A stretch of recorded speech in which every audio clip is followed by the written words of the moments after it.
This is Dr. Justin Moody from the Dentists, Implants, and Worms podcast and owner of Implant Pathways. You are listening to hashtag POD, Podcasts of Dentistry.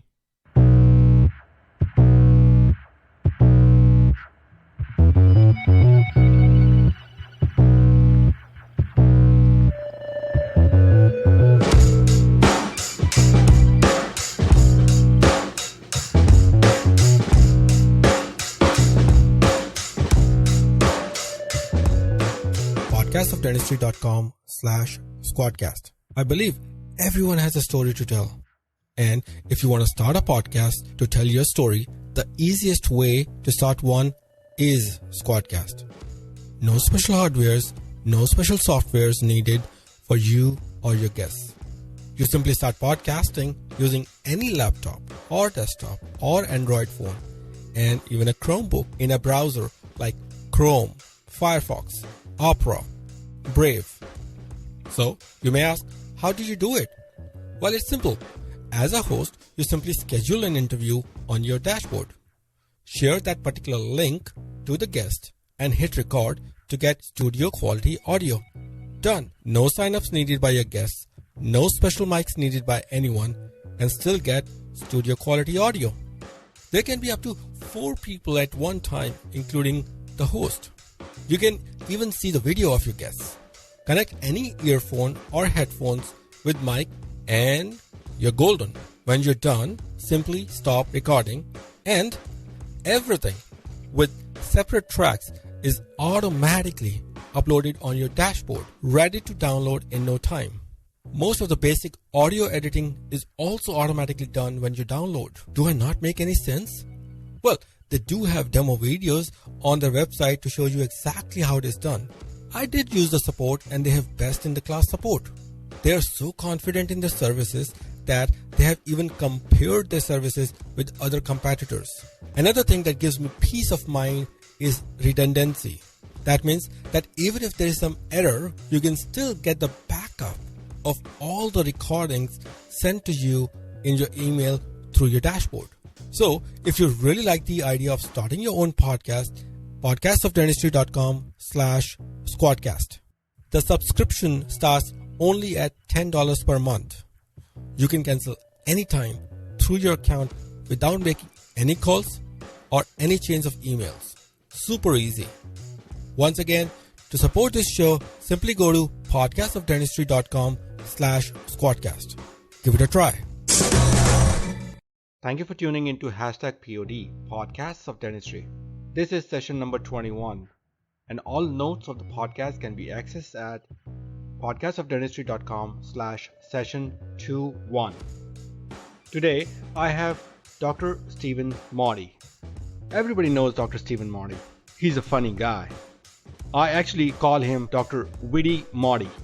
Dr. Mauty has what I call as recession-proof common sense practice. In this podcast, we talk all about his successful practice model in detail.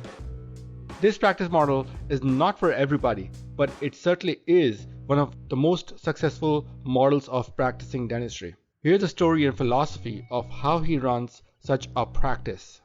Dr. Mauty is almost like a rebel, and he proves that by sharing so many funny stories. Dr. Mauty shares some of the previous funny stories while growing up or in the dental school. He shares a great deal of his funny quips throughout the podcast. We really had a lot of fun. We even talked about having a dental roast someday. I know who I would invite to be roasted, but let's leave that for another podcast.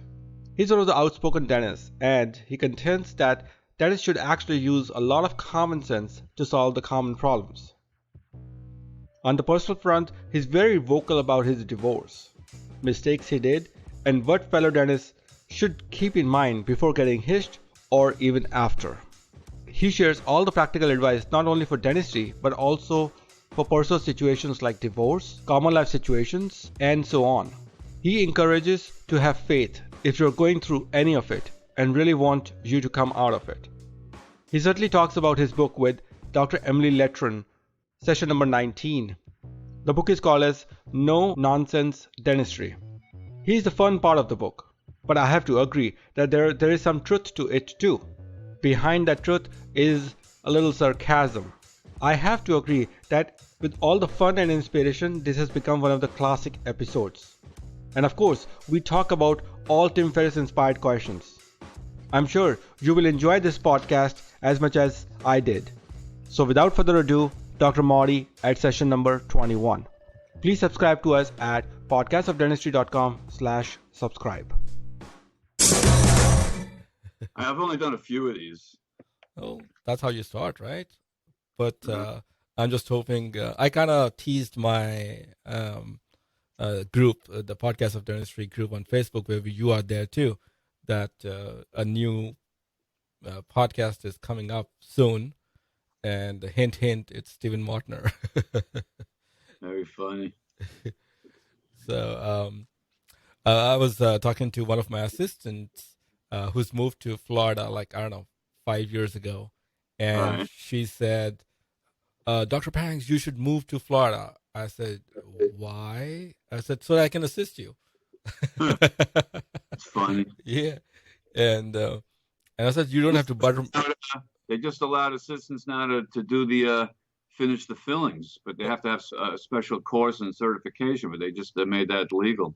Really? So yeah, I don't know if I would let them do that, but it's nice to know they can do it. Well, I think that's what happened in Pennsylvania. They still have it, what we call as after expanded functional dental assistant. So my assistant, she also went, when I was in Pennsylvania, went to a course, and I made her take X-rays after each filling. So that she understands how is it done, and I'm going to be strict with them. And then once you're strict with them for 6 months, or 3 months maybe, at least they can do occlusals for you or MO, simpler MODs. It just makes your life, making temps, adjusting occlusion. Yeah, I couldn't function without them. I mean, there's no way, because the way I work, if I had to do the temps and the cord and the impression and all that stuff myself, forget it. It would take forever. So No how way. does it work in your office then? Well, like I prep the tooth and then pretty much I walk away. And I mean, sometimes I help with the impression if it's a big case, but I let them pack the cord, make the temp, and they do the impression. Oh, they do the impressions themselves. Yeah, I mean, I check them, and like sometimes I quickly come in the room when they place it, but I mean, they pretty much do it themselves. Got it. So Interesting. yeah. That is interesting. Yeah, because so you're are you enjoying your day off? Is that what it is? Yeah, I'm off. I've been off since let's see, December 20th, actually. Oh, nice. Did you even I feel always like? I always take this time of the year off. I like being off. I remember as a kid when I was in school, we were always off, and then no one wants to go to the dentist during the holidays, That's true. Right. unless it's like a toothache. So I always take this time of the year off. Okay. Yeah. Yeah. Isn't that the joke that you cracked online, saying that, oh, I can take the rest of the year off because I made, and some guy did not understand the joke. And it was actually on the 30th of December that you posted, you being witty there. I'm like, Actually, that was I have to give credit to Elizabeth, my girlfriend, for that. We were sitting there on the beach, yeah. and all of a sudden she just looked at me. She goes, "You know what? I just realized I have enough money to not work the rest of the year," and I forgot that. So Yeah. yeah, well, a couple people didn't get it, but most got it. Yeah. Yeah. It is kind of funny, right? I mean, you have enough money to last the rest of the year, a few hours. No, I like that joke, and I was actually smiling at that joke. I mean, I understood it right away, but somehow, we just lose the track of time, and somebody didn't really see, we are already on 30th because we're just going round and round, just like on the hamster wheel, and we forget the day and the time. Yeah. Yeah, So, when that one girl, I think she like explained it to herself in her post. She goes, "Oh, I get it. The year's almost." Remember that one? She had this lengthy post explaining it. She goes, Yeah. "Oh, yeah, I get it. The year's almost over." And yeah, I remember that. I read that too. Right? yeah, man, that's how a typical dentist thinks. They turn a simple thing into this complicated thing. Everything is so complicated. Right. Most of these questions you see online are they're common sense, self-explanatory. You don't even need advice on that. Exactly. When I hired my new assistant almost a year ago, I said, listen, dentistry is not hard. Doing the dentistry repeatedly in the same fashion such that it doesn't really cause trouble later is hard. Doing the same thing over and over in a perfect... So it's more common sense, as you said. Right. So I think since we are on the funny topics anyways, so let's start with something which everybody enjoys, comedy. I started calling you Witty Mauty, remember?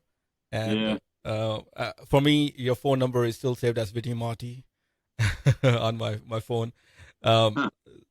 So let's talk about your thought process.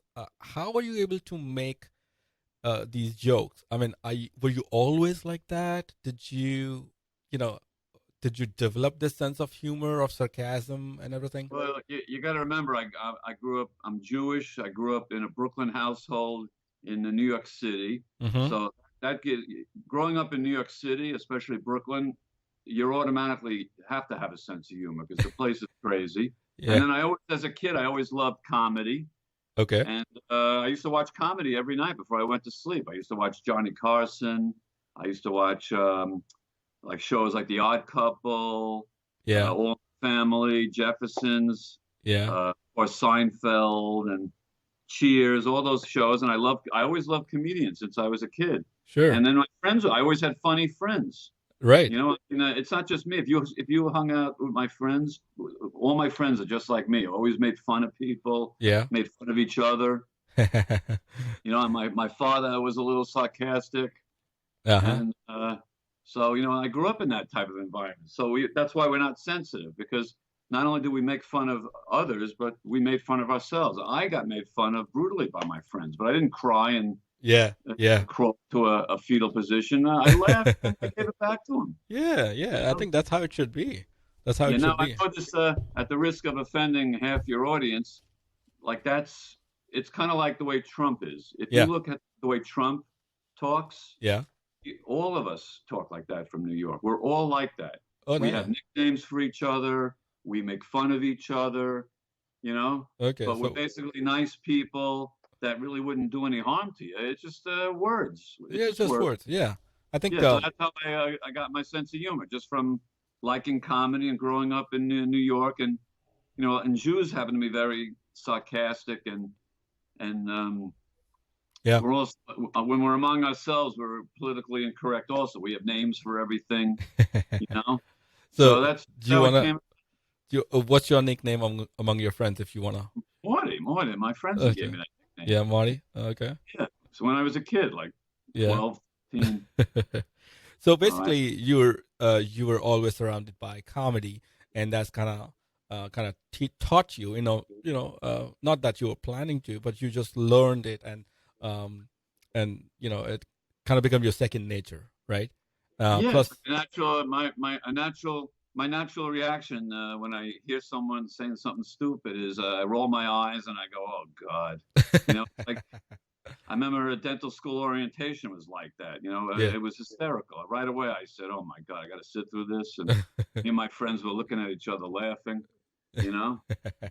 So did you really get into trouble with because of you being sarcastic and in the school or in your high school or something like that?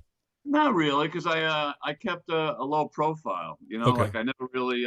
I tried to avoid interacting with the teachers as much as I could.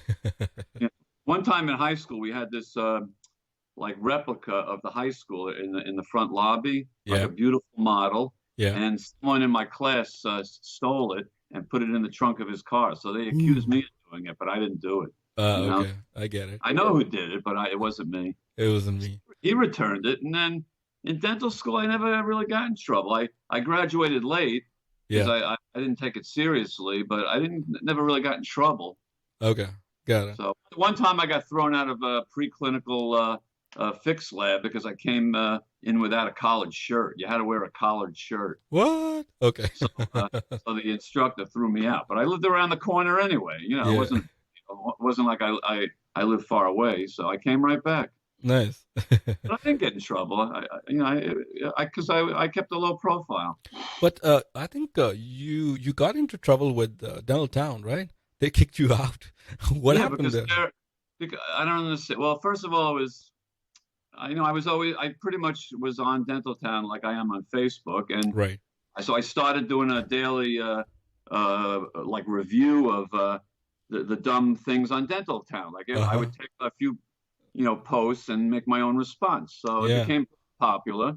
Yeah. And then Howard Goldstein, didn't either. He found it was too much work to moderate it. So he said, "How about we put you on a separate part of the Dental Town? You could still say whatever you want, Okay. but it'll be like off to the side." So the way, but basically he was hiding me, because Yeah. it was very hard to find it. Hmm. So while they were in the process of doing that on their mobile app, I was still on the main boards getting like the main exposure. So I happened to announce it on the mobile app. I said, "Hey fans, if you want to see me, I'm still on the main pages on the mobile app." So for some reason that got Hogo's panties all in an uproar, and he said, "That's it. I've had it with you. You're banned forever." Oh wow. Yeah, I saw the picture on Facebook where it says you're trying to log in and it says you're banned. Yeah, isn't that ridiculous? I think dentists are the biggest babies. I never saw anything like it. Yeah. Uh, I don't even know how do they cope with life. They're worse than the 7-year-olds. so it seems like but I think it's also because how you grew up. Like you were in New York. Come on, New York is brutal in its own way. So you learn, you adapt, you move ahead. I think you have the sense of humor. And if you listen to, for example, I don't know, Lisa Lampanelli or somebody like that, I love her. I but love yeah, her. she is so good. Seinfeld is great. Don't get me wrong. He's awesome. He's sarcastic in his own way, but he's a social stigma, dogma. He just tries to find out and, make it great. But Lisa Lampanelli, she's just outright, how do I say this? Bad, if I say it. Yeah, For the I lack love of, her. Like I love those roasts on Comedy oh Central. yeah, roasts are You awesome, want to man. know? That's my true personality. Those roasts. Yeah, I think this is what we should do. We should bring you in and roast somebody. I don't know, somebody on Dental Town or Yeah, that would be an awesome thing to have a Zoom or a podcast of like just a dental roast. You Dental get all roast. these guys Yeah, that think so great, and you just roast them. That yeah. would be awesome. That would be an And Lance because Timmerman. I love those roasts, and I love Lisa Lampanelli is really fantastic. Yeah, yeah. Because she is brutally honest, and it's funny. And It's she's funny. funny. I don't know. I didn't like her after she lost weight. I think she lost her sense of humor too a little bit. But when she was, as people say, fat bitch, as she used to say herself, you know. Thinking of this hypothetical roast, I would try to bring obviously you and Dr. Lance Timmerman.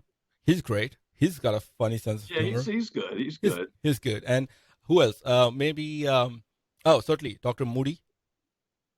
Yeah, he's a funny and all guy. the heads of the groups that I'm on, like you got Doc Hoffpower on the business of dentistry, Sonny Pahuha on the investment group, Paul Goodman on Nachos. Nachos, right. Who else? Those three for sure. Oh, that other guy, Josh Brower. I haven't seen his group around in a while. It's Help First, Profit Second. He's very sensitive. Yeah. He'd be perfect to roast. Well, the more sensitive you are, the funnier it is. Yeah, I think we should, we all should come together and, try to make a big roast of it, and it'll be fun. I think we should aim in for the next 3 months or so. Maybe. Yeah, and some of the dentists with the dumbest ideas, like to start off the year, there were 2 dentists that had the worst ideas right from the start. I mean, I'm writing a blog post about it this weekend. I mean, one of them wanted to charge their patients a credit card fee, pass it on to the patients, which is I remember a terrible idea. And then this other one wants to have a 4-hour office meeting, like to start the year, to get everyone on the page and on the same page and the philosophy. And she's doing well. When she told me her numbers, I was, she's doing really well. She doesn't need to have any office meeting. Just get to work. People, maybe they want to go to the next level, man. What is the next level? I mean, I know the next level is like you take your practice to a certain level. You have like your work in there. Maybe you have an associate or two, some specialists, and then the next level is, I guess, multiple practices. Sure. But you don't necessarily have to do that to have a nice life in dentistry. Just having one really good practice is enough. You know, I mean, I never wanted to have multiple practices. I'm happy with the one practice. It's good enough for me. Right. I think we'll get back to that. I do have some questions pertaining to that also. So coming on the comedy part again, everybody knows you. You know that who's Witty Mauty, who is Dr. Mauty. Did you always want to be famous? No, I never wanted to be famous. Actually, if you wanted, my ideal life would be to be very wealthy and anonymous, because I like to be able to go places without anyone knowing me. Okay. You know, so I mean, I don't really want to be famous. I mean, if I became famous in the dental community, that would be okay. Yeah. It'd be nice to sell a lot of the books I wrote, but if not, that's okay too. Yeah. It doesn't really matter. All right. So, nacho versus spaghetti, who won? Oh, with that, I think Nacho won. Obviously, Yeah. Nacho's won because that's Paul's group. Yeah. So he won. But I mean, spaghetti is my go-to meal whenever I'm really hungry or I just want a feel-good meal. It's always spaghetti. Yeah. With marinara sauce. That's way better than nachos. Yeah, nachos. We were just away in Cancun for the holiday, and for New Year's Eve we had a choice of Mexican, seafood, or Italian. We chose Italian for our New Year's Eve dinner. You know, it's not even close. Not even close. Yeah. No. Right. I think comedy is such a great thing, and that we should all.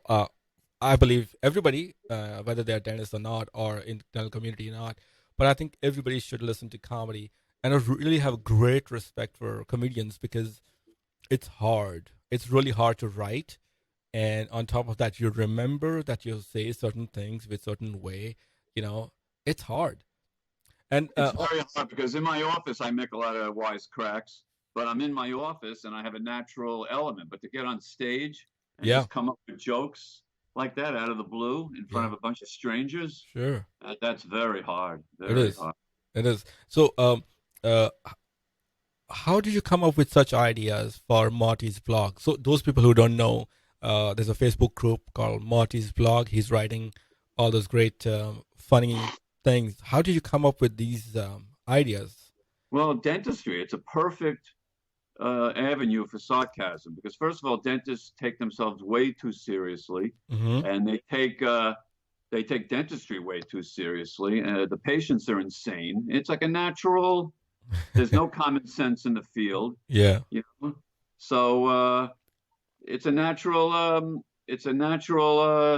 Supply of endless jokes. I mean, anything you could come up any day. There's something funny going on in dentistry. But I think that the way you look at it, that makes it funny because I see the same thing. I don't come up with any jokes like that. I mean, I try, but I'm not good anywhere close to you. But and so on with I don't know, so many people. Dr. Timmerman, he does a good job. You know, he keeps cracking some jokes. Dr. Moody does too. But there is an eye to it, you know, and that's what I'm kind of trying to see how you come up with that. You see? Well, like for example, a dentist will say a typical thing over the holidays was a patient called with a toothache, and should I go in? Or patient came into my office with a toothache and didn't want to pay or whatever. And I always say my answer to that is you shouldn't be working during the holidays. I mean, I just look at it from a different angle. Like instead of asking for help in a situation during the Christmas, New Year's holidays, you shouldn't be working during the holidays. Yeah, it's like the dead zone of dentistry. You know, I mean, so I mean, just I look at it from a different angle. You know, like another one that I can't stand is these morning huddles. Like, like they're always asking for advice on how they should have their morning huddle. And you see, dentists are not like regular people. If I was an employee of a business that was having a morning huddle, I would be daydreaming until the huddle was over, and then I'd go to work. And the huddle is pointless, but they're so obsessed with this huddle, you know? So I always say, like, well, if you want to pay your staff for daydreaming, checking their texts or Instagram page or Facebook page, have the morning huddle. If you want to, make money, just walk in and start seeing patients. Got it. I mean, a morning huddle is, to me, a total waste of time. Got it.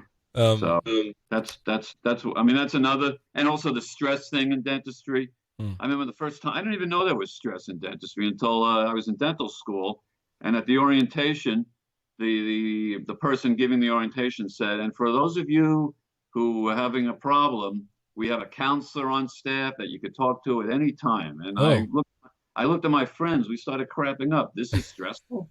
We're going to be seeing one patient a day, and then we're going to be learning how to fix teeth. That's not stressful. Great. Yeah. If you're in boot camp and you're getting trained as a soldier to be shipped off to Vietnam, that's right. Not dental school. So I think it's just the perspective, right? What you've seen. I'm an immigrant. I'm from India, so I've seen a lot. From a developing country. Right. Sometimes I didn't have water, for half a day, and now I have like running water all the time. No trouble with electricity. I think it's just the perspective, where you come from, where and people complain of, as one of the comedians said, I think the cable guy, remember? He said, I'm scared. Why my ATM machine doesn't speak in Spanish? Why is it only in English, right? That's stressful for me, right? Right. Come on. You'll just, at least you've got money to withdraw. That's what he said. So and it works, right? Yeah, it does work. It does work. And I think I was talking to Andre Sheridan from, Andre. He's a nice guy. He's a nice guy. I met him years ago. I met him once at an event. Yeah. Nice guy, really nice. I learned so much about him, which I couldn't have even thought. I mean, he had some businesses and he did great. His journey, how he got into, everybody knows how he got into dentistry, but there was how he got into a speaking engagement, and that was good. For people who haven't listened, it'll be out soon. That was, and I'm sure people would love to listen to you here too. So, how does your typical day in a dental office, in your dental office, is like? The reason I ask is because we've talked many times on various topics, and I think I have come up to the conclusion that your way of dentistry or doing dentistry is kind of recession proof. There would be more than enough people for you to handle your level of expertise and your level of dentistry, which is great, which is, I think, like an endless model. You're not fee-for-service patients. So what is your typical day in the dental office looks like? What I'm asking. The typical day is, it starts at, we open at 8 o'clock, and we take walk-in emergencies from 8 to 12 every day. So when I come in about 10 minutes late, and then we got and we got also hygiene, either 2 or 3 hygienists going. So typically we have my 4 rooms with a scheduled major procedure, like a crown or a bridge or a root canal. Okay. Or like a bunch of extractions to insert an immediate denture. Okay. Then we have the other 3 rooms have either like a filling or a try-in or a crown delivery, and either an emergency or an exam. And then the hygienists also have their patients. They have patients at 8 o'clock. And so we just keep going around and around and around till we're done. That's all. It's typically a major thing and 3 minor things going on in my rooms. And then we got the cleanings going every half hour. So how much time do you schedule for your hygiene? About a half hour. And we have one column that we kind of double book it, and we don't confirm it. And then if everyone shows up, we deal with it. Sometimes we have to reschedule. We apologize. We tell the patient they're running behind. One of the patients had a problem. So, which is true sometimes. Sometimes a patient has an updated medical history that takes a little bit longer to update. Yeah. Or they take a little bit longer to clean their teeth. They have a lot of calculus. So it just depends. So if I understand correctly, you'll have 3 columns or maybe even 4 columns for you, right? Like, well, I have Yeah, I have 4 columns for me, and then we have 2 for the hygiene. 2 for the hygiene on the schedule. But Right. sometimes there's 2 days where we have 3 hygienists, but typically we have 2. So, okay, 2 so, hygienists. and you would go and numb the first major patient, root canal, crown, whatever, and then you go to the next patient numbing the patient. Do you have a staggered schedule, or they're like, the first 4 patients coming together at one time? Yeah, we put the first 4 patients in all in the same room, and then I have like a template that tells the front desk how much time to give me for each patient. So, Okay. and I actually give myself more time than I really need, because if you really cut it down to the amount of time I spend, the office would be ridiculous. So, like, I'll schedule an hour for crowns, a half hour for fillings, and then like 15 minutes for like denture try-ins or to check a tooth. For an exam, we'll schedule a half hour only because I don't want to, have too many exams. They're like a productivity killer, those exams. Got it. So that's pretty much how we do it. And that starts at 8 to 6? 8 to 1 in the morning, and then 2 to 5 in the afternoon. In the afternoon, we don't have any walk-in emergencies unless it's, unless someone calls up and they'll say, it's killing me. And then if I feel like seeing him, I'll see him. If I don't feel like seeing him, I'll tell him to come the next day. Okay. Or so sometimes patients know that I don't take walk-ins in the afternoon, but they know I'm basically a nice guy, so they'll walk in. And if I have time and I'm not too tired, I'll see him. Yeah. Got it. So 8 to 12, you take you let the emergency patients walk in. Is that what you're saying? Yeah, and they realize that they have to wait. They're told that when it doesn't matter what the emergency is. It could be anywhere from a slight denture adjustment to a major abscess. Whatever it is, they could just come in. They don't have to call for an appointment. Yeah. Yeah. So, so you don't schedule your emergency appointments. Look, what happens if the patient calls in and I have an emergency, I have this pain and whatnot. So do you bring them through with prior appointments, or you just tell them walk in? We tell them to walk in, and then if they insist that they need an appointment, then the front desk will give them an appointment. But sometimes the appointment won't be till the next day or an inconvenient time. So we tell them, well, you could come in, okay, and you'll just have to wait. We'll work you into the schedule, and I'm able to work them in. Even if you have some appointments available, the reason it's important is because I'm trying to see how I can do that in my office. But so even if you have some appointments scheduled you have some open appointments, let's say, and your schedule is not tightly packed, you still don't give them appointments. No, of course. If there's an opening, then we'll put them in. Okay. But very rarely do I have an opening the same day. I mean, I'm not booked out very far in advance, but so typically during the day, you pack your schedule really. I'm sorry, but you pack your schedule pretty tight. Is that what you're saying? Yes, but sometimes we have a cancellation, and then we'll say, hey, look, we have a 3 o'clock. Yeah. Say, for example. Okay. So put them in at 3 o'clock. But if we don't have that 3 o'clock, and they're told to come in the morning. Now, if they absolutely can't come in, and they need to come in the afternoon, and if it's a patient that, like a good patient in quotes, a good patient, I'll let them come in the afternoon. But it's every situation is unique, and I make the decision at the time. Got it. It just depends. Mm-hmm.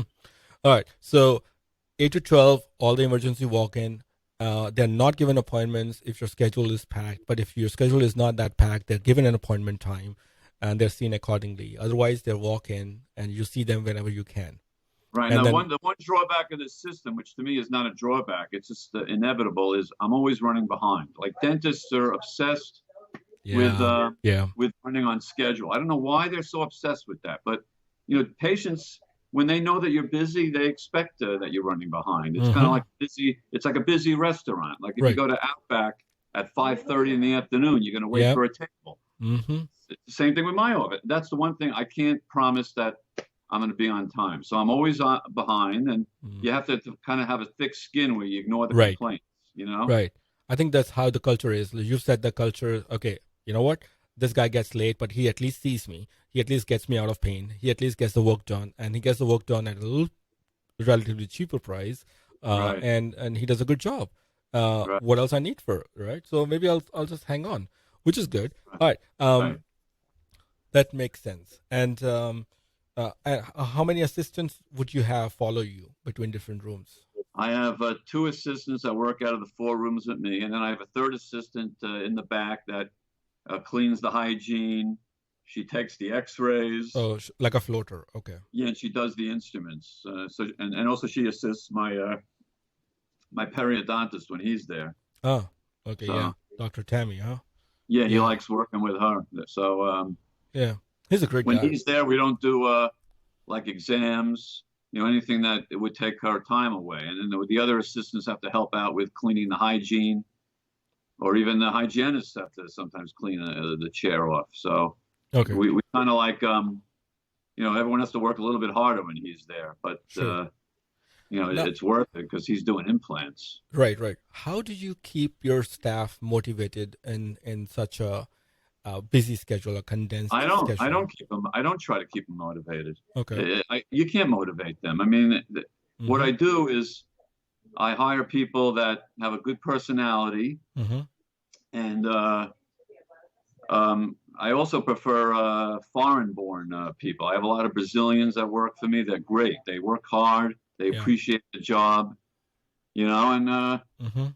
and that's pretty much it. I don't try to motivate them. Either they work or they don't. And luckily, I've been able to, get a lot of nice people that they're self-motivated. They just do it for the sake of the job. But I Got don't try to motivate them.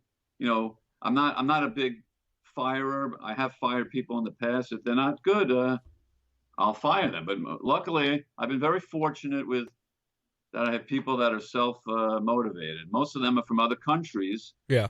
Like, for example, 2 of my hygienists are dentists one's from Colombia, the other one's from Brazil. Okay. So they're grateful to be here and have a job. And the same Mhm. thing with, my one of my assistants is just, I was just lucky to find her. Okay. And then the front desk also, I just hire for personality. Anyone could be taught dentistry. None of my front desk had any prior experience. I think people that have a prior experience They're from spoiled. dentistry are terrible because they're doing it the way the last office did it, and the last office may be doing it wrong. So who takes care of your insurance stuff? Do you have a specific insurance Well, lady? I have a check-in, the check-in lady. She verifies the insurance and enters it into the computer. Okay. Then I have a checkout lady that she bills out the insurance, enters the claim. Yeah. And I have 2 others, my girlfriend I told you about, and Yeah. then I have the lady. They take care of the accounts receivable, doing the pre-authorizations, getting all the X-rays ready to go out, and also going after past due claims. So I have like 4 different people helping out with that, different phases of it. Yeah. So you've got 3 assistants, 4 front desk, including insurance. No, I actually have. Hold on. I have 1. I think I have 5 front desks. Okay. I use paper charts, so I have 1 lady that pulls charts and answers the phones also. People could not convince you that you need, EagleSoft or Dentrix or Open Dental. Years ago, I've always had Easy Dental. For some reason, no one wants to use Easy Dental. So years ago, when I took over my practice, the guy that did before me, he had Easy Dental. So I kept Easy Dental. Yeah. And I had a nice IT guy that worked for Easy Dental that always serviced me. And then one day when I had a problem, he goes, well, I can't help you anymore unless you switch to Dentrix. Oh. So Dentrix at the time was like $10,000. Easy Dental was cheap. So why would I switch to Dentrix just because of him? So he wouldn't help me anymore because he was working at the time for the company that sold Dentrix, which now I think it's Henry Schein. So they actually have Dentrix and Easy Dental. So I found another guy. Yeah. And he's been doing my IT work ever since, and I stuck with Easy Dental. I mean, Easy Dental does give you the capability of being paperless, but I still like the paper charts. Okay. For various reasons. of course, it's easier to add things that you forgot during the appointment. And also, if the computer goes down, at least you have something. Right, You have right. some record of what you did and of their account, the patient's account, and their medical history. You have something. But like for example, EagleSoft. I don't know about others. I'm sure others would have it too. What you could do is you can run them even without internet. So if your internet comes down, it just there are some settings in EagleSoft I know where you can actually run them even if the internet goes down, and then you still get Easy Dental too. Easy Dental too. You can run that without an internet, but the problem is sometimes the computer doesn't work. It won't allow us to get into the database. Yeah. That's true. Yeah, I mean it's weird how it happens. So once in a while we have a problem. We have to call up Henry Schein and get support. Okay. Or our IT guy, depending on the situation. Right. So during that time, we can't schedule appointments. We can't send out the claims. So, but we could still see patients, you know. So I understand. We have the paper charts. Got it. And I can still collect money because we know the balance is entered in the Easy Dental, also manually in the paper chart. Got it. Okay. So it's just a fail-safe thing. Fail-safe thing, yeah. That helps, certainly. Now, I was looking at you making fun of somebody and says $6 to $9 new patient special. I offer $45 new patient special. How does that work? How does that work for you? We have a $45 special. They get an exam, a bite wing or a pano if I feel like doing a pano, and they get the cleaning. Okay. So it's $45. It's very popular. Okay. And also on the ad, it also says other things I offer. I advertise free crown with any implant, my in-house discount dental plan, and I also have a little section where I say which insurances I take, and there's a lot of Humana Medicare Advantage patients in my area. I have a lot of elderly, and they get a free denture. So I always advertise Humana patients free denture. That helps. What? Free denture? Yeah, they get a free on certain plans. They get a free denture. Okay. Now, how do you no co-payment? How do you even make any money out of Humana then? That's awesome, Humana. They pay $920 for a denture. Dentures are easy money. Yeah. The hard part is the adjustments and listening to the complaints. But I don't schedule that. I mean, making a denture. I mean, come on. If you have a Humana patient that either has an old denture or needs a denture, that's $1,800 right away just for sticking some alginate in their mouth. That takes 5 to 10 minutes. And the only ones that say no are the ones that already have a good set of dentures, and they just don't want to go through the hassle of coming into a dental office. Okay. But most people say yes. So what's wrong with making $1,800 for minutes of work? It's literally minutes. But then they require other 3 or 4 appointments, right? Yeah. So those are 15-minute appointments, quadruple booked. I got it. One of those third and fourth column, right? Yeah. I mean, that's like easy money. Got it. There's no co-payment. I have to accept what Humana pays. Yeah. I mean, why wouldn't you do that? That's a no-brainer. It's a no-brainer. Now, your pricing is already so low, as everybody knows, and you still do a good job. But how are you even monetizing an additional discount plan on top of that? So, what is your discount plan? Offer discount plan? My discount plan actually has higher fees than some of the plans I take. So that's why I did that. I years ago I said to myself, well, look, if I'm making money accepting these plans with these low fees, why can't I just offer it to right away patients without insurance? What's the difference?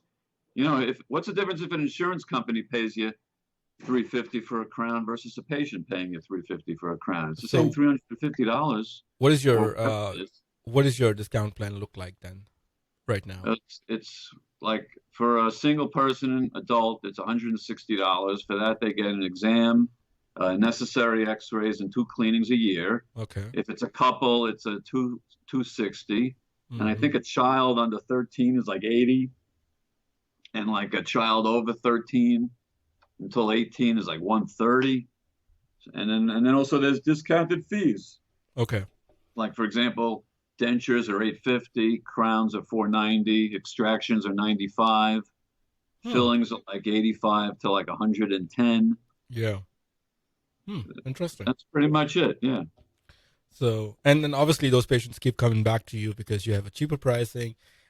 If I may say, you probably would be doing more work in a day, and since you're doing a bulk production, you're still able to make a good living out of it. Is that the right? Yeah, like the myth in dentistry, people are always telling me, well, why don't you just like double your fees and you'll see half the patients and make the same amount of money. But I don't believe that's possible. That's like the myth in dentistry, raise your fees and then you don't have to work as hard and you'll still make the same or more. And I know there are guys on Facebook that claim they've done that, but I'm skeptical of that. I don't know. That wouldn't work in my area anyway. I mean, it may work in an area that doesn't have a lot of dentists or doesn't have a lot of dental insurance plans out there in the community. How many dentists? My area, it wouldn't work. How many dentists do you think you have in your area? Approximately. I don't know. I don't really pay attention to it too much, but probably 20, I would think. Honestly, I really don't. I don't know. I ignore what's going on out there. I just focus on my practice. But if I had to guess, somewhere between 10 and 20 in my area.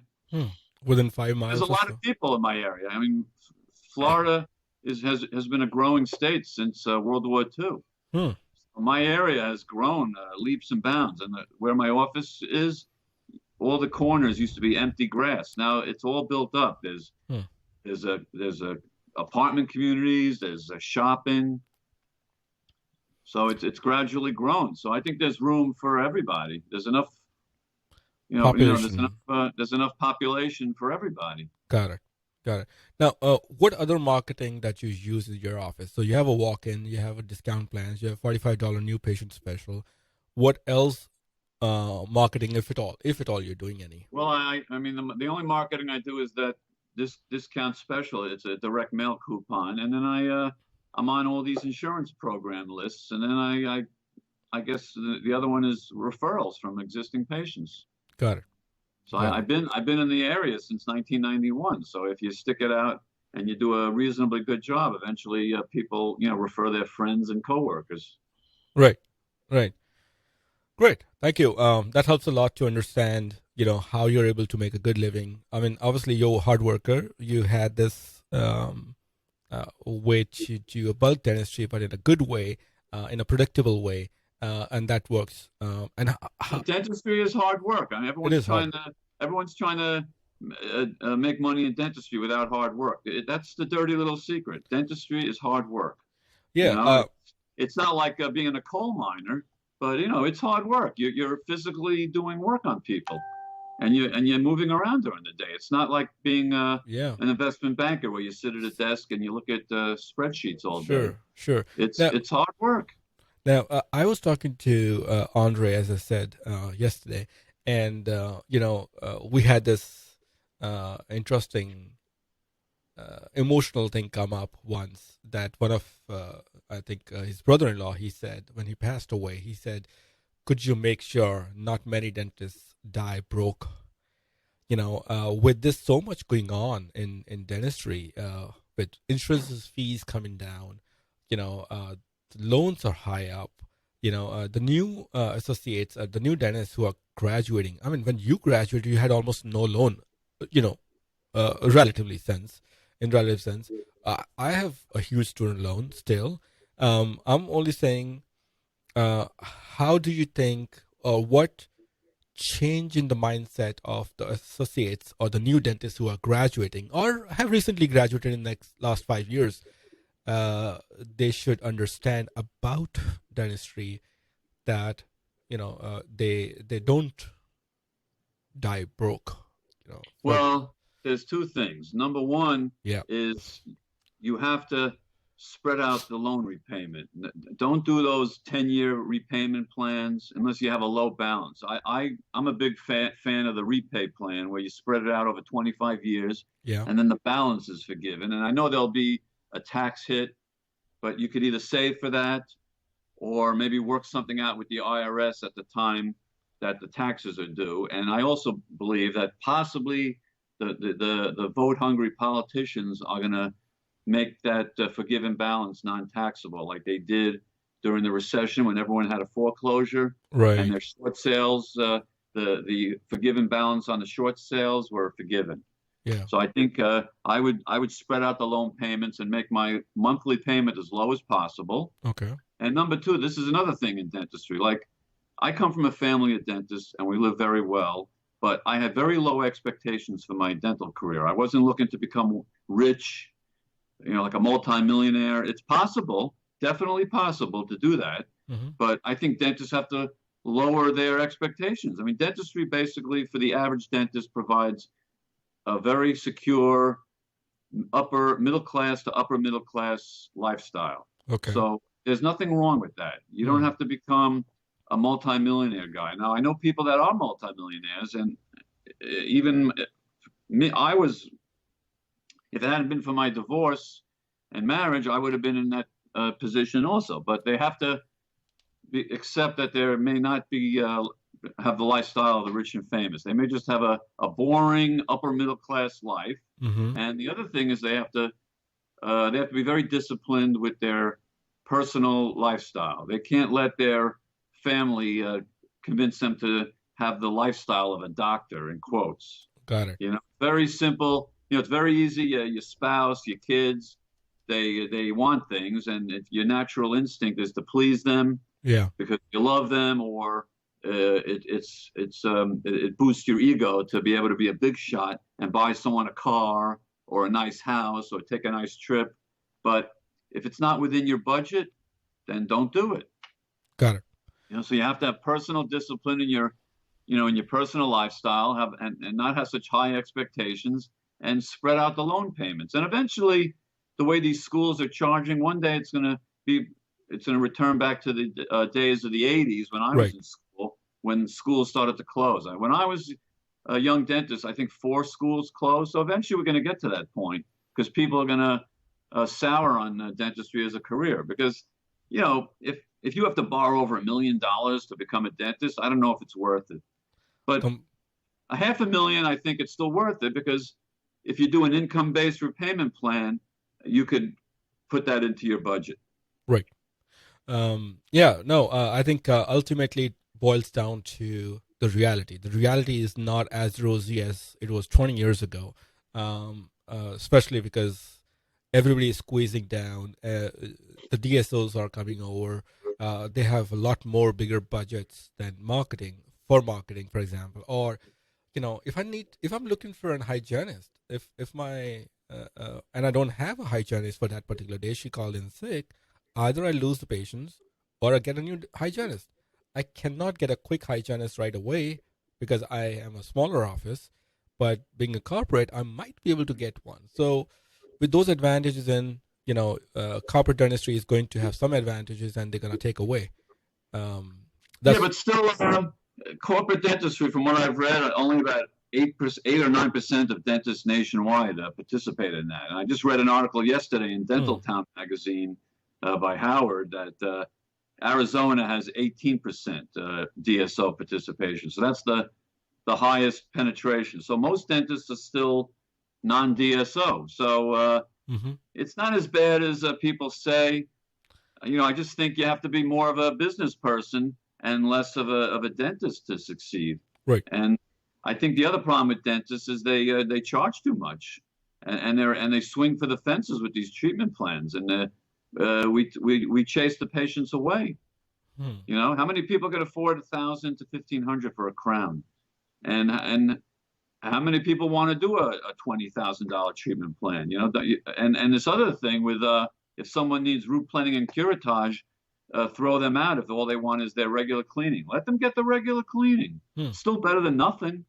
As long as it's documented that you advise the patient that they have perio and they need a root planing curettage, they may lose teeth. If they lose the teeth, it's their fault. They've been informed. And they may even stay in your practice and do other work to replace the missing teeth. So I don't believe I think we chase too many patients away. We're too tough with these people, I got it. Like DSOs do that. I get a lot of patients from chain offices that they won't let the patient get their regular free cleaning from their HMO. They insist they get the the root plane and curettage or else. And Right. I think that's a wrong way to approach it, Got it. So dentistry is still a good profession, and especially with implants. Implants have revolutionized dentistry. So I think it's some way to compete. You have to do something with implants. At least restore them. If anything, restore them, and ideally you should be placing them in your office. Yeah. Yourself or have a specialist come in and do it. I think at the personal level, we discussed how you do implants in your office, but I think it's a good information if you share it for the audience. How does it work? How are you able to keep the cost of the implant so low, and including the crown? How much do you think you charge for implant plus crown? The crown is like $70, and I think we pay like about $160 or so for the implant. So the whole thing is under $250. Right. So. No, but how much do you charge for one implant in your office, including the crowns? Yeah. Okay. Now, do you want to elaborate this for our audience? How are you able to make profit out of $1,500?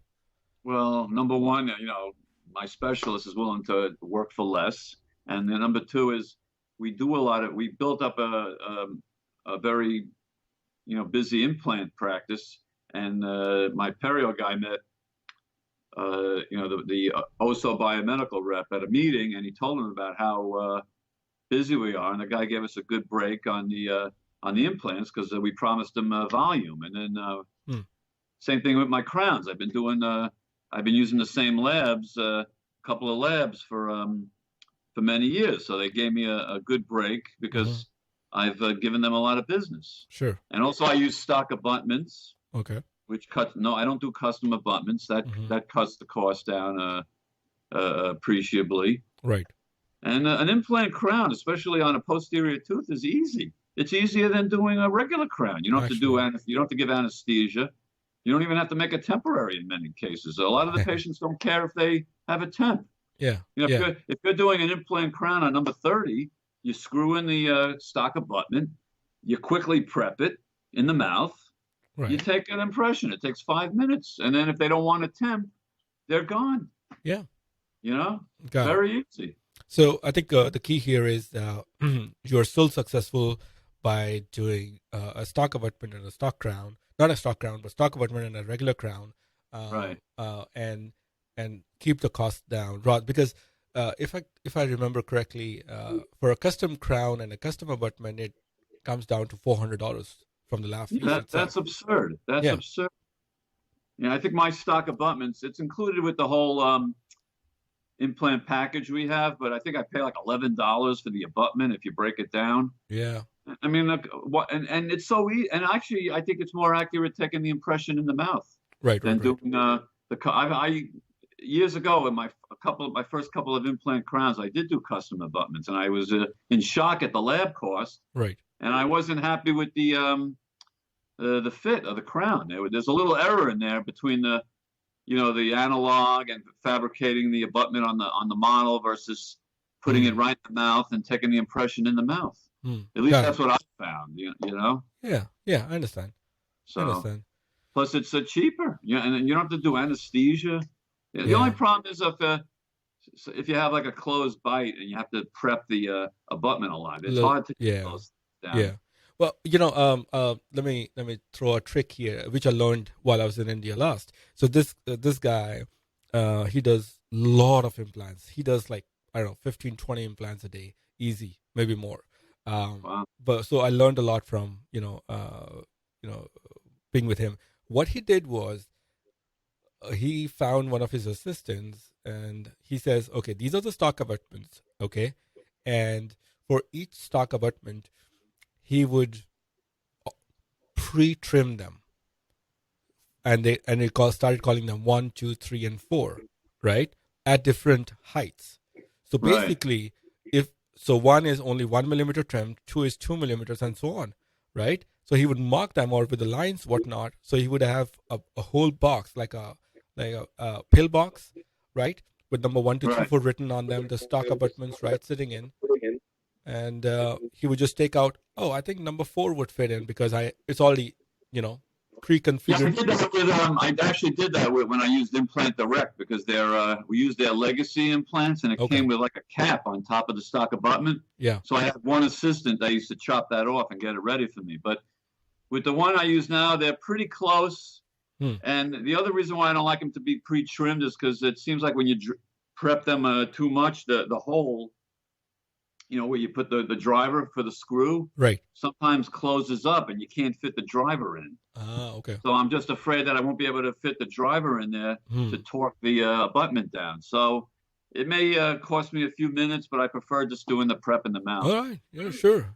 Yeah. So, but I did that when I used a different system because Implant Direct had this silly thing where they had like an extension on the abutment. I guess it helps with the placement of the implant. Okay. And then you had to remove that from the stock abutment. That was a hassle. So I did have an assistant. It was actually her idea. She said, "Look, why don't I just sit there in the back and get these ready for you? When there was nothing else to do." Right. Yeah. So that actually is a good idea. I'm just afraid I'm gonna obliterate the screw hole and not be able to get the driver in. Got it. Now, what implant system did Dr. Tammy, your periodontist, uses? Also biomedical. Biomedical. Okay. Also biomedical. Yeah. Okay. Yeah, New Mexico. Okay. Got it. All right. Now, another way I'm able to keep the cost down is I don't stock a huge amount of implants. What we do is I go over we pull all the implant charts. Yeah. I look at the implants that Dr. Tommy selected for those patients. Right. I order those implants alone. Okay. And then we confirm the patients. And if they cancel their appointment or don't show, I still order the implants and we build that up as like a little excess. Sometimes Tommy will do an implant on a consultation or an emergency. So it works out. So we do have a little excess supply, but not a lot because I don't believe in tying up 5,000 to 10,000 in a bunch of a big implant inventory. Right. All right, good. Okay, so I think this is good about your office and how you are able to, take advantage of keeping the costs low. Now, I think you touched a little bit about divorce. I don't know if you want to talk about this openly, but I do have. I know you. Everybody knows about Dr. Mauty's divorce on Facebook, so I thought you might be a good person because, as everybody says online, 50% of the people are going through something like that, right? So obviously we don't want your the details about what happened, but you seem to have a bad experience there. What advice that you think you want to give to the dental community about what to do, how to handle that? Well, if you get married, number one, they think hard about getting married, but men do get married. So when you're married, there are signs to look for. Women. I know I'm going to be accused of being a misogynist, but that's okay. Women like to spend money, so it's up to the man to impose discipline. I grew up with my mom and dad. My mom, her father was a dentist, so she grew up in a nice lifestyle, and she might have had a propensity to want to spend a little bit. My father always, would shoot her down when it was out of his budget. Right. I didn't do that as a married guy. I pretty much, our philosophy, my ex-wife's philosophy was spend first, come up with the money later. And I did that out of a desire to please her, the emotional attachment, and also a little bit of an ego boost I got from being able to provide nice things. But it cost me my wealth. I'd be retired now if it wasn't for that. So I'm okay. I'm doing well enough where I'll recover.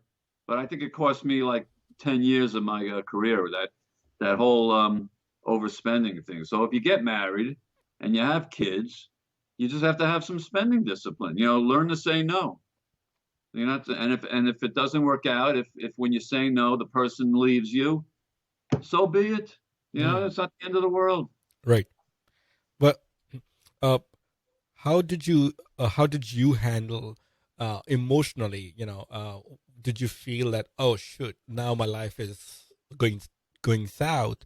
You know, how did you come up and you calm yourself down and Well, actually, in that the phase? marriage started to deteriorate before the divorce. So you know, there were signs that the marriage was going to be over before the actual, you know, legal divorce. So I was sad, and you know, I dealt with it by talking to my family, friends, and then I have a very good. I'm fortunate is I have a very good. I'm quick at recovering from negative things. Okay. You know, part of it is I'm a sports fan, and you know, when you're a sports fan and your team loses, you know, you go through that momentary sadness, and then there's another game. You have to get ready for the next game. Right. Right. So, so I think part of that helped me recover from it. I recovered quickly, you know, because you know, it took me maybe a few months. You know, I was sad, but you know, life goes on. I have confidence in myself.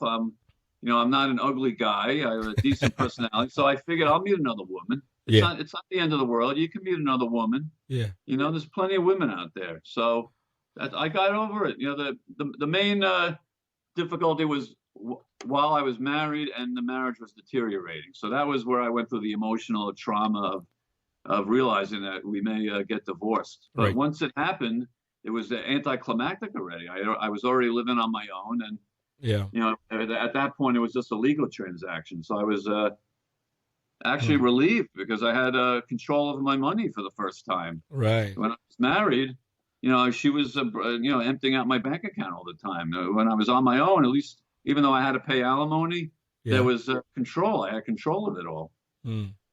So it's not that bad, you know, especially when you're in a bad situation. Ideally, there's nothing like a good marriage because you have a partner that helps you in your practice and your personal life. So a good marriage is the best, but you know, it's not the end of the world if it breaks up. Right. You should not let it, try not to let it affect your wealth. How do you think you actually, what did you talk yourself into? Oh, so I got divorced, and you know, and now you're emotionally torn, at least for whatever time period, for a few months, as you said.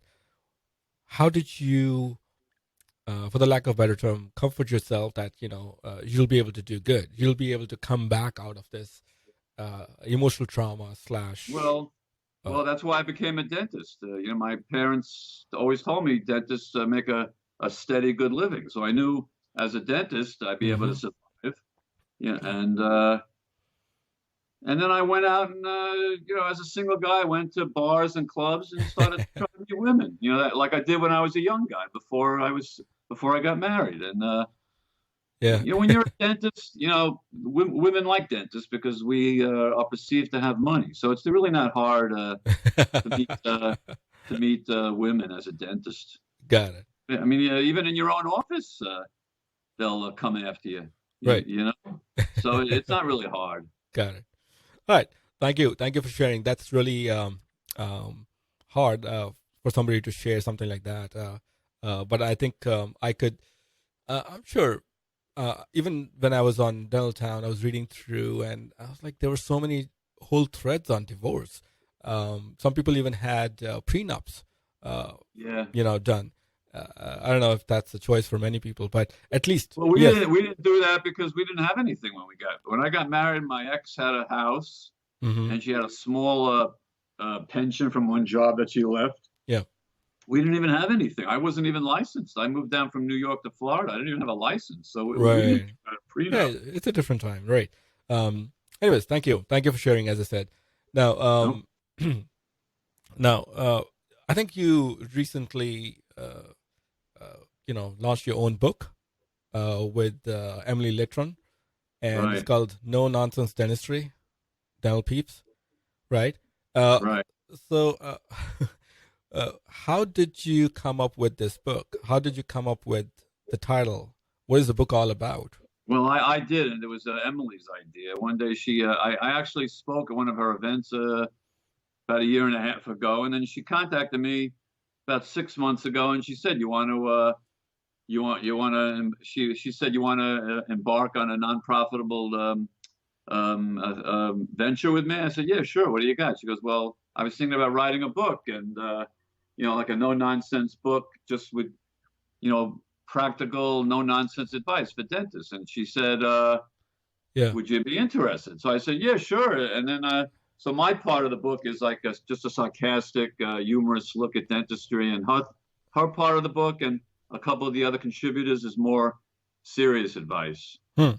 But it's very straightforward and it's easy reading. But I haven't read her part of the book. I've only read mine because I wrote it. But my thing is the typical stuff I post on Facebook. Just making fun of everything. Yeah. All right. So you think who would take big advantage of the new dentist, some seasoned dentist, or who would be who can get the best advantage of the book? Well, the serious part of the book, probably a newer dentist. Okay. For my section of the book, it could be any dentist that just wants to just get a little a laugh. Got it. Or just read about a different interpretation of dentistry. Mm-hmm. Mm-hmm. Got it. It's not so good for patients or staff members because I make fun of them. It's really mostly meant for. I mean, if it would be okay for a dental staff member to read it, but they have to have a good sense of humor and not take it personally. Yeah. Because I make fun of hygienists and assistants and also associates. I do make fun of associates. Yeah. So let's hear, if you can, and if you remember anything, could you make fun of, from the book, if you remember, making fun of assistant, hygienist, and associate or dentist? Let me see. Well, I have it in front of me. So, yeah, like for just to get the taste of. Yeah, for example, dental assistant. Dental assistant equals high school dropout. Expected duties: clean and restock operatories, take X-rays, impressions, pack cord, suction, assist dentist, seat and interview patients, track lab cases, and clean and sterilize instruments. Mm-hmm. So that's the expected thing. But here's the actual. This is what actually happens. Okay. They stand around gazing at cell phone while hoping doctor won't ask you to do anything. Then when asked, quickly retreat to the lab to begin room setup, only to be found chilling with the other girls while the doctor patiently waits to start the procedure so he can catch up and enjoy his 10-minute lunch. Fail to locate lab cases which have been misfiled by the other assistant and blame the patient after x-raying the wrong tooth. So that's the actual dental assistant. Right. So like that's a typical thing in the book. Okay, great. That's great. If I think maybe one funny thing for the dentist also, maybe not hygienist. If you can find something. Oh, like what I wrote about the dentist? Yeah, like something funny for them too.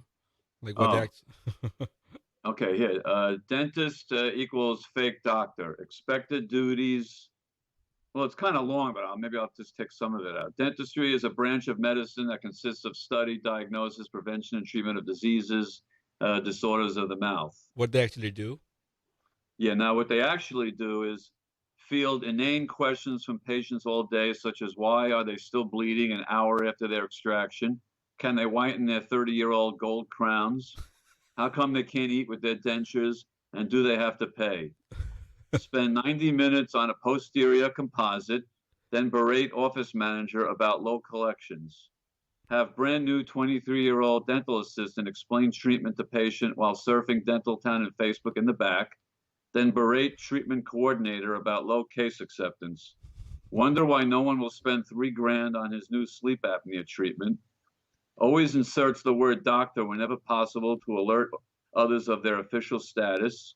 Blame insurance companies for low income. Take weeks off at a time to attend needed continuing education, and then question his accountant for annual decline in collections. Ignore patient's chief complaint of pain in tooth number 2 and attempt to sell 5-figure treatment plan, then scratch his head as patient walks out without rescheduling. So that's your typical dentist right there. Well, I think people should buy this book. For fun. Just for fun. I mean, if I made any money out of this, I'd be shocked, but we'll see. Well, at least your name is on the book now, right? Right. Yeah, I'm published. Yeah, you're published now. Just so like is it? I'm published. So where could they find this book? How could they buy the book? Yeah, Emily has a link Yeah. that's the only way to get it. It's not on Amazon Sure. or any other site. Yeah, just shoot me the link when you can, and I'll post it on the page.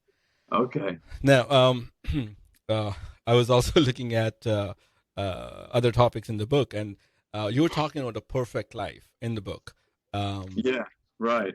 And what are your thoughts on a perfect life and a perfect success? Well, there is no perfect life. No, there is no perfect life because everybody has problems. Sure.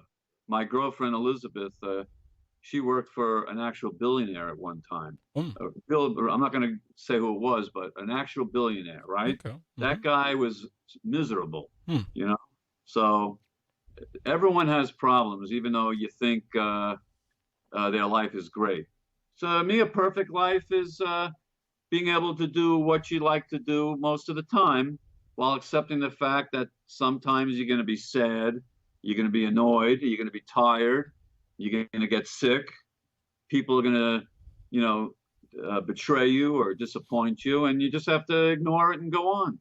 And dentistry is a perfect profession for that because you could be your own boss. You could set your own hours. You could take time off when you want, and you make a good, steady income. So if you keep that in mind, all the other bad things that could happen to you in the course of your life should be able to roll off your shoulders without getting to you too much.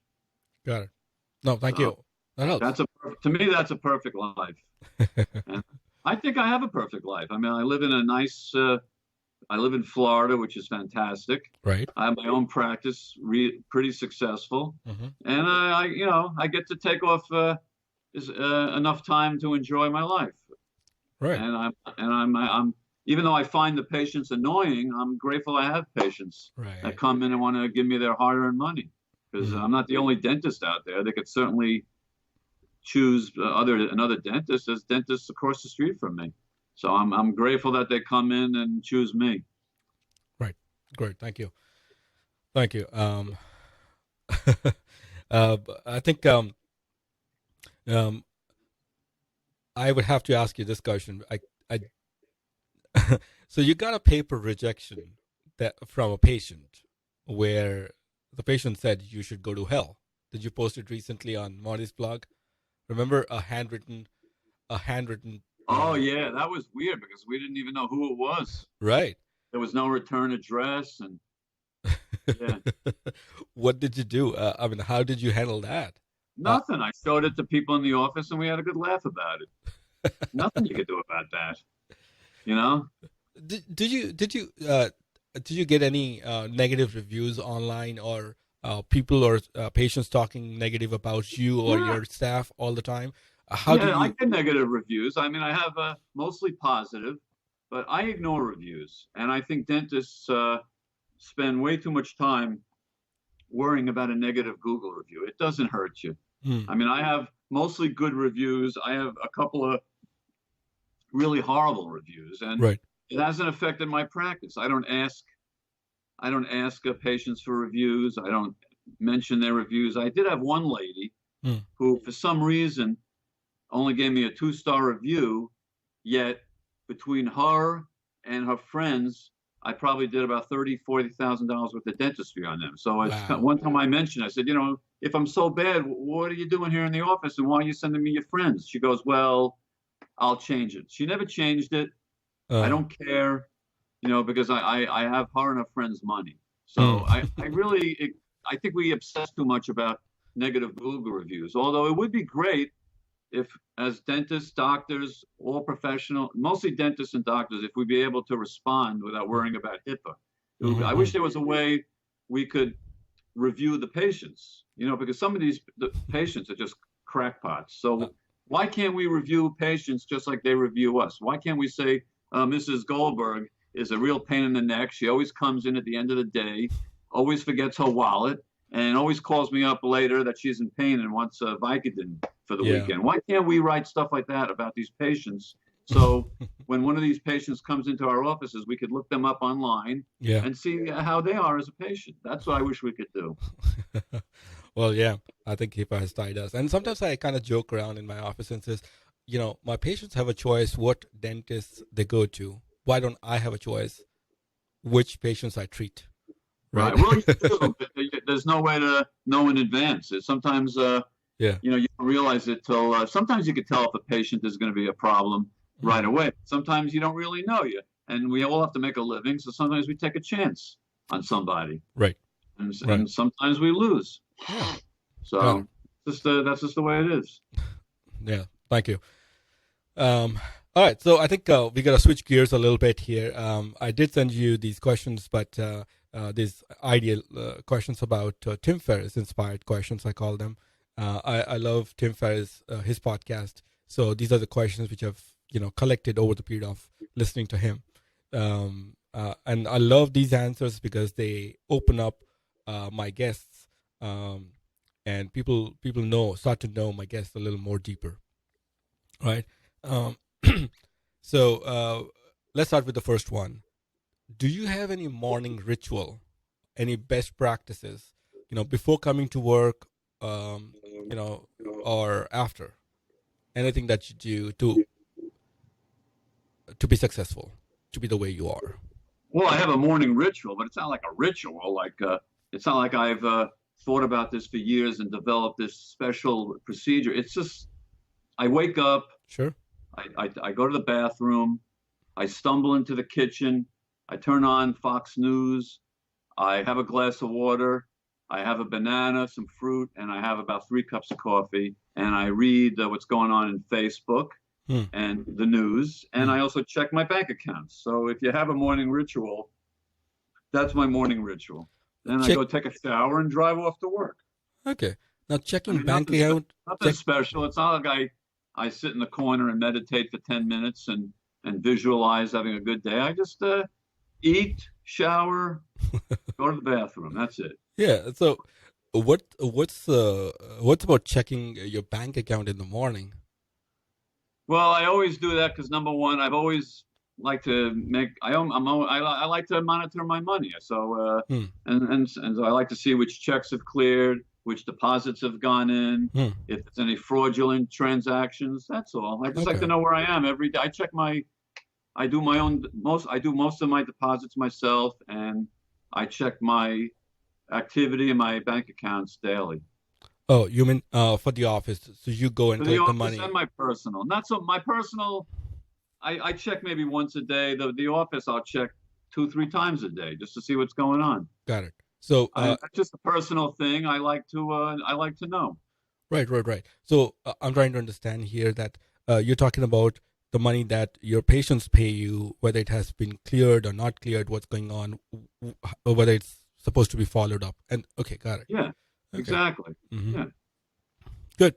Because sometimes I don't get a credit card deposit because the internet's down. Because I have an internet-based terminal, or there's something with the credit card company, or once in a blue moon, a patient's check will bounce. Right. So I just like to know what's going on with my practice. That's all. Got it. Makes sense. Okay, next. A lot of dentists are clueless. They don't even have a clue what's going in and what's going out. They turn it over to their office manager, which to me is total insanity.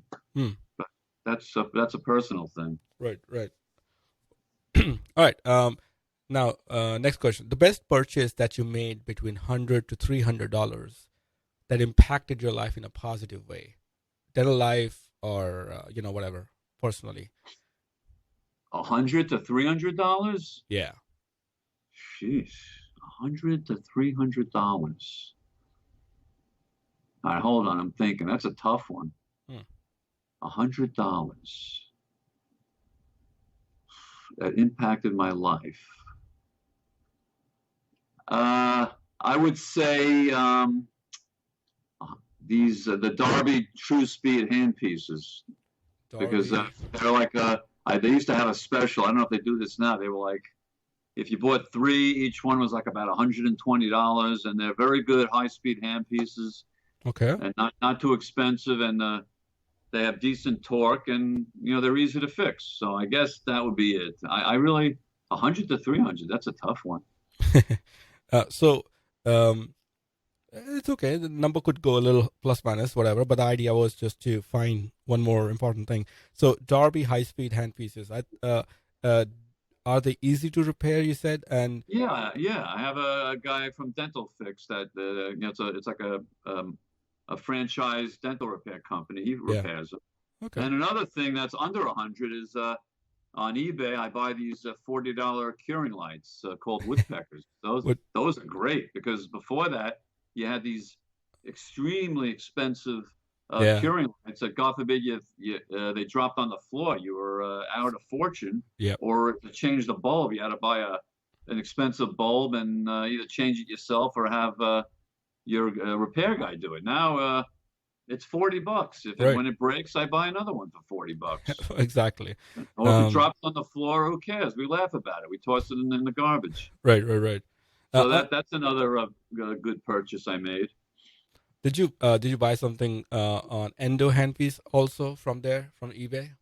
No, that I buy from Dentsply, the Wave 1 Gold. That really changed my practice a lot. Yeah. I'm able to do root canals really fast and much better quality than I used to. Okay. So that's another, but that's not 100 to 300. That was expensive. No, I was just saying maybe you found something really good, a cheap price on eBay for that too. That's why. The only thing I buy on eBay for cheap is I buy their handpieces also now. Now, actually, those Darby handpieces are my high quality handpieces. I buy these $10 handpieces that when they break, I just toss them out. Sure. Maybe we'll put that. Maybe we'll put those links to handpiece. Yep. I'm sure many people don't know that there's so much stuff that you could buy cheaper. Yeah, it's funny. I tried to buy the Wave 1 Gold files on eBay, but they were like a bad knockoff. I actually showed it to the Dentsply rep at the time. Yeah. He said, "Oh, that's interesting. You mind giving that to me?" I said, No problem. Because I guess he brought it to his superiors to show them what's being sold out there. It was a bad knockoff. If you really look closely, you could tell that it wasn't a Wave 1 Gold file. Sure. So, I use a service online called Edge Endo. Do you know about them? Yeah, they're like, are they good? They're you good. Happy with those? Yeah, I'm happy. I started my office in 2016, and since then, my friend who has other offices, he actually started buying them for all the offices. If you use them religiously in a proper fashion, they don't break, they don't separate. They're good. They are online. My Wave 1 Gold files, I've had a lot of breaks, mostly at the apex. I've been very lucky. They break at the apex. Right. I can send you a link which one you could buy if you It's really. the same thing as the Wave 1 Gold, just cheaper, right? It is, yes, exactly. The only thing I don't like about that company is their advertisements. They're too politically correct. I can't stand that. They just sell. You're selling root canal instruments. You don't have to give us a lecture about same-sex couples and women and all that stuff. Okay. Have you ever seen those ads that they make? Not really. Not Terrible. really. Terrible Okay. ads. Maybe. Stay out of politics when you. Yeah. That's why I don't discuss anything on podcasts about politics for the same reason. Right. Anyways, edgeendo.com, they're pretty good. I've been using them for more than 3 years now. All my friends in my office are actually we are using their file system for Dentsply stuff. I forgot the name. Wave 1 Gold. Yeah. So they're pretty good. So you should try that. I've heard that. Yeah, you should try that. And everything is online. They just deliver it to you, and I think you like it. You like them. Okay, so getting on. Now, what do people never ask you that you wish they did? I don't want anyone to ask me anything, to be honest with you. I just want to be left alone. I never really thought about that. I don't want to be asked anything. I'm constantly being asked questions all day. So I try to avoid questions. Well, how come you're handling me here then? Well, you're asking me interesting questions, but I really don't have I never really thought, like Yeah. what would I like to be asked?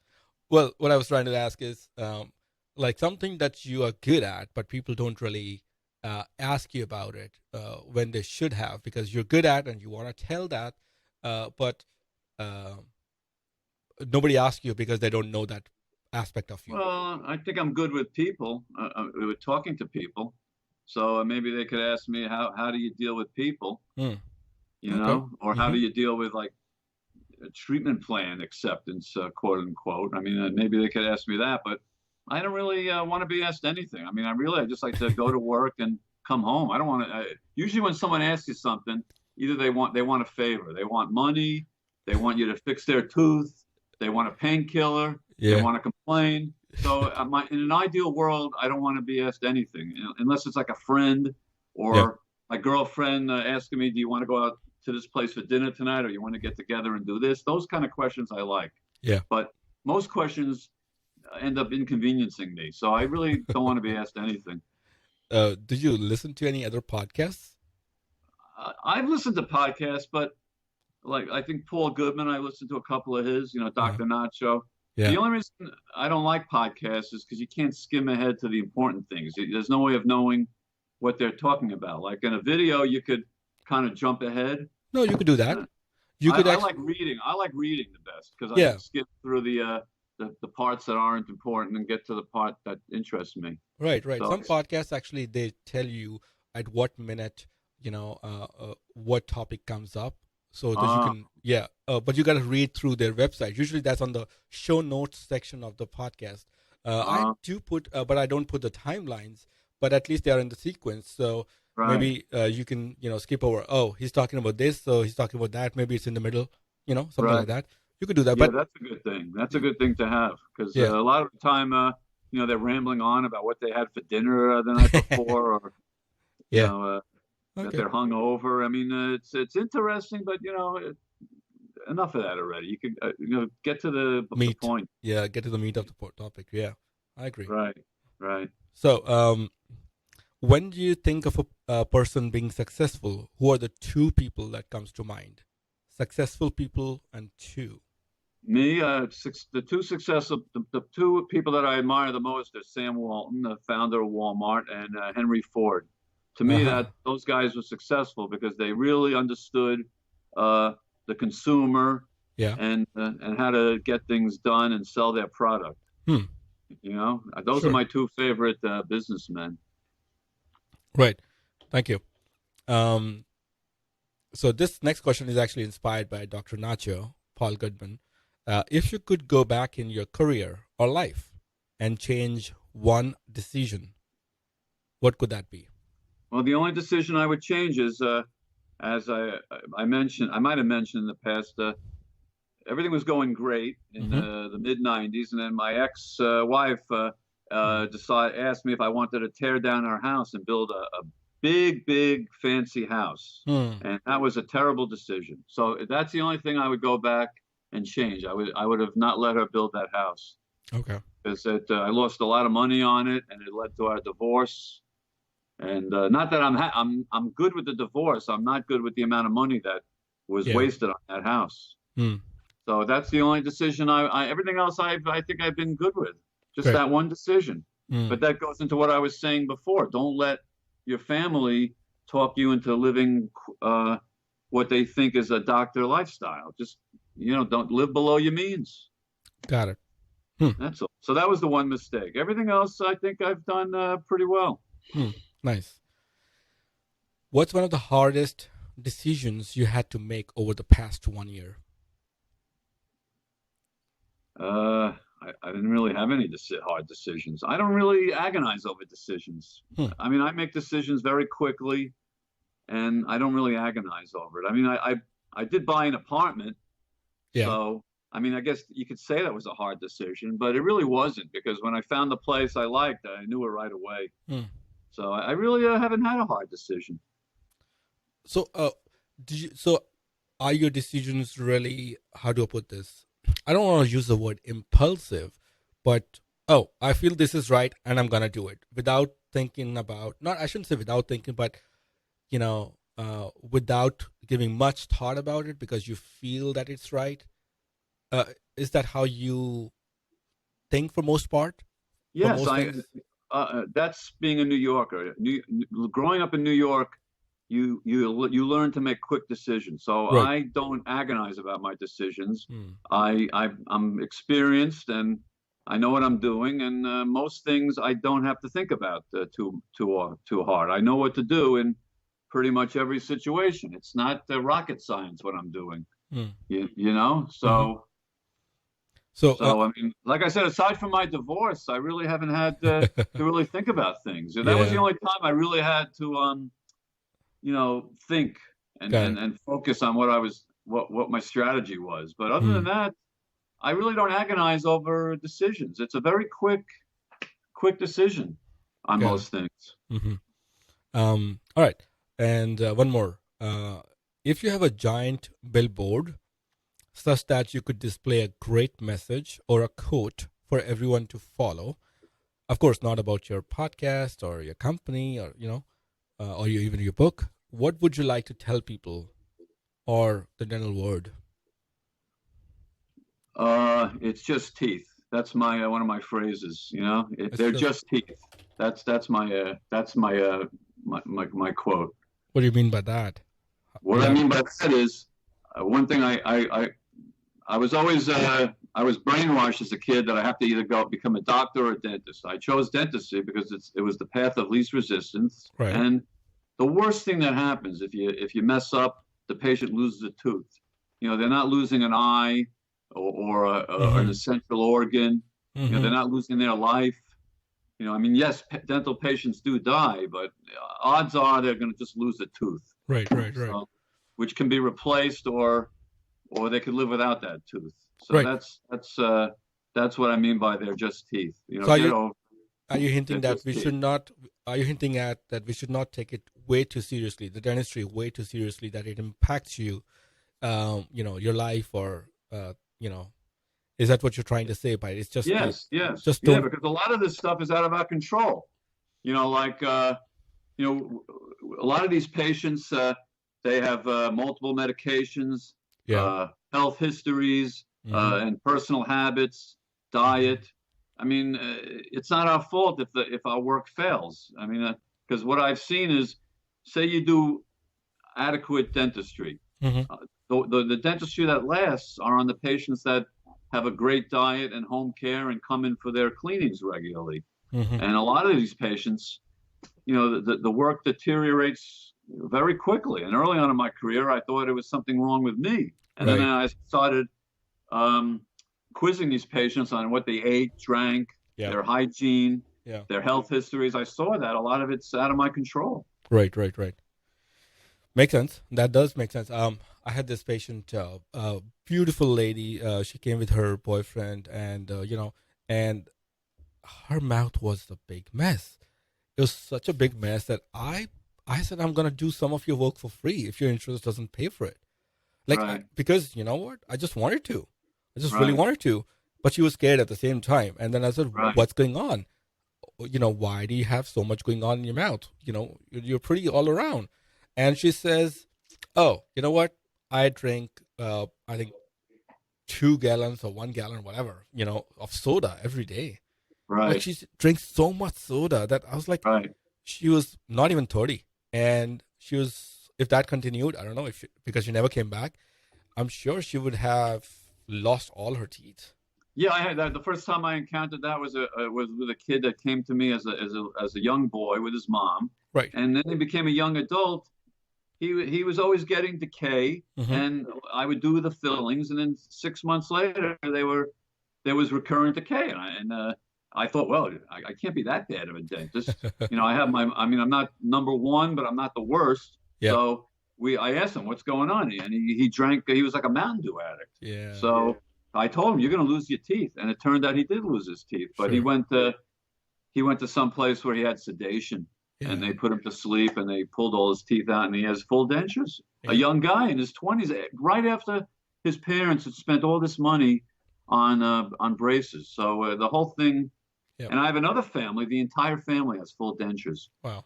From the children to the parents. Same thing. Wow. So a lot of this is not our fault. Dentists kind of blame themselves too much. It's not our fault, though, in a lot of cases. Yeah, it's just teeth, right?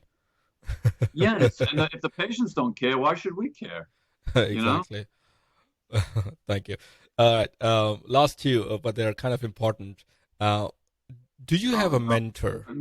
Do you have a mentor that you follow or who helped you through your journey until right now? Or my dad, my mom, and actually the gentleman that I bought my practice from, he's given me some good ideas. He graduated a year ahead of me, and I ran into him in the Bahamas when I was on vacation. After I moved to Florida, I ended up buying his practice. So he's helpful. We actually help each other. Like he'll give me advice on things, I'll give him advice, and we have a very similar philosophy. So I guess he's either a mentor or a confidant. And then I have another friend who's a specialist, and he's helped me out with a few things also. So I do have people I talk to, mostly my parents. Okay, got it. All right. So the next question is a 3-part question. Okay. Three parts?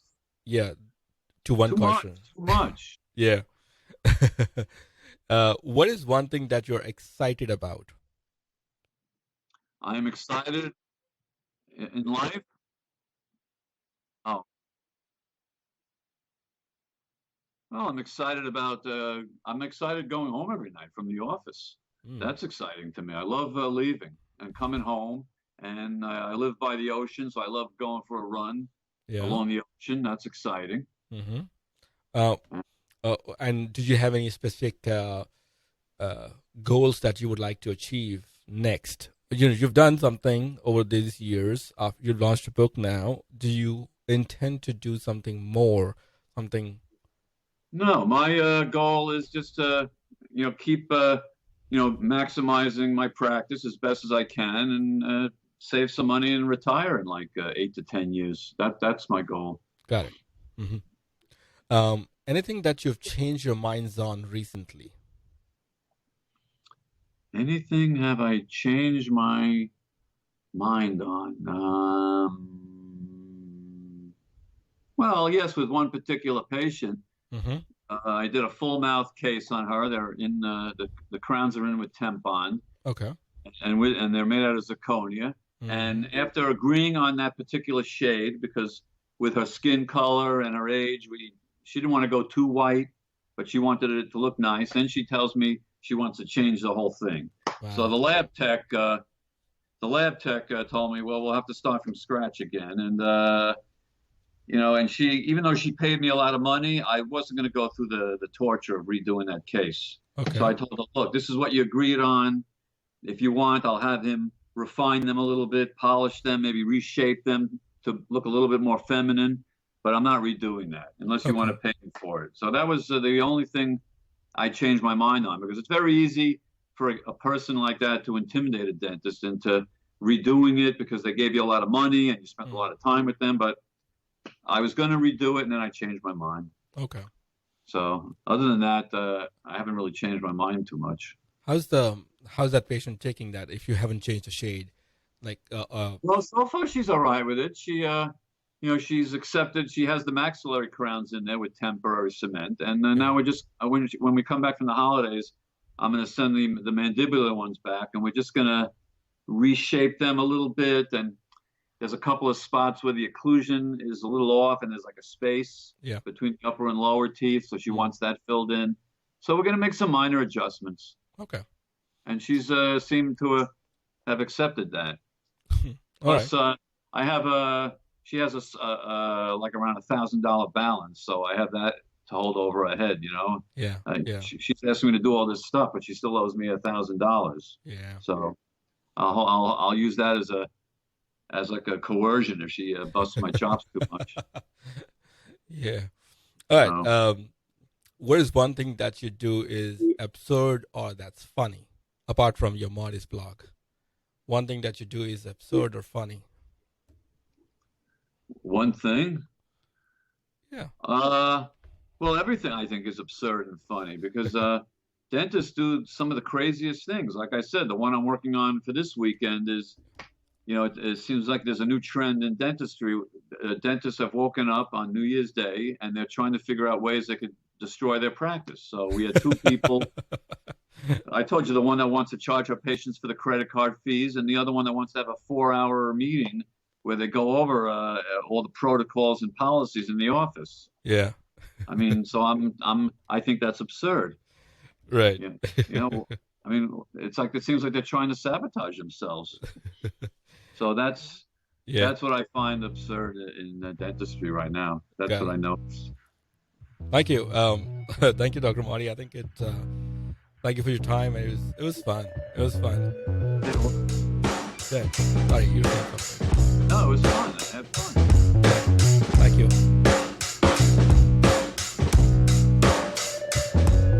Would you like to get a really small email a couple times a month to see what hashtag POD is up to?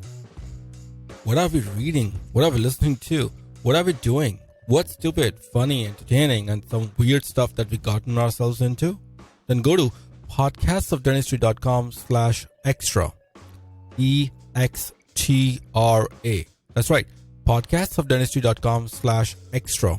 And you will get a really small email from us to give you that little extra kick and keep you busy exploring the world we travel. You can also find us on Facebook at podcastsofdentistry.com/Facebook. Thank you for listening. Hashtag POD. And I'll see you inside.